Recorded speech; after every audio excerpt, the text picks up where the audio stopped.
Did you know that one of Santa's reindeer could actually fly in real life? Well, sort of.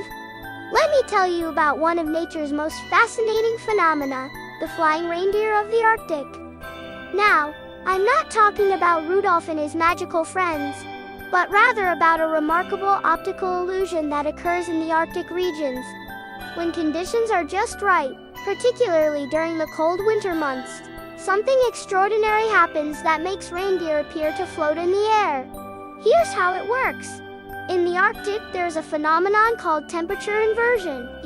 Usually, air gets colder as you go higher up.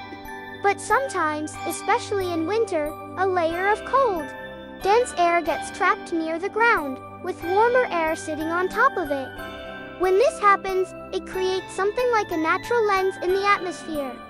The different temperature layers bend light in unusual ways, similar to how a mirage works in the desert.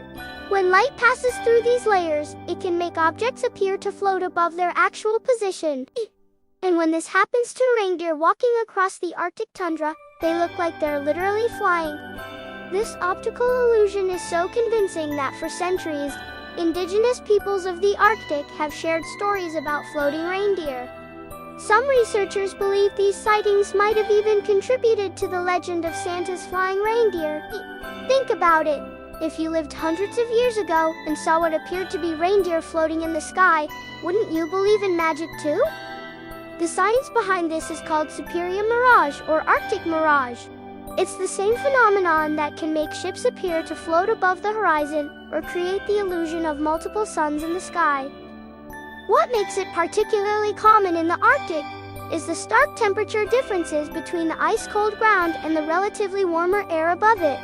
Reindeer aren't actually levitating, of course, but this natural optical illusion reminds us that sometimes the most magical-seeming things have fascinating scientific explanations behind them. It's a perfect example of how reality can be just as wonderful as fantasy. So next Christmas, when someone tells you reindeer can't fly, you can tell them that, under the right conditions in the Arctic, they actually appear to do just that. Nature's own magic show continues to amaze us, proving that sometimes truth is stranger than fiction. And maybe, just maybe, when Santa Claus first got the idea for his flying reindeer, he was simply observing this remarkable natural phenomenon in the Arctic skies.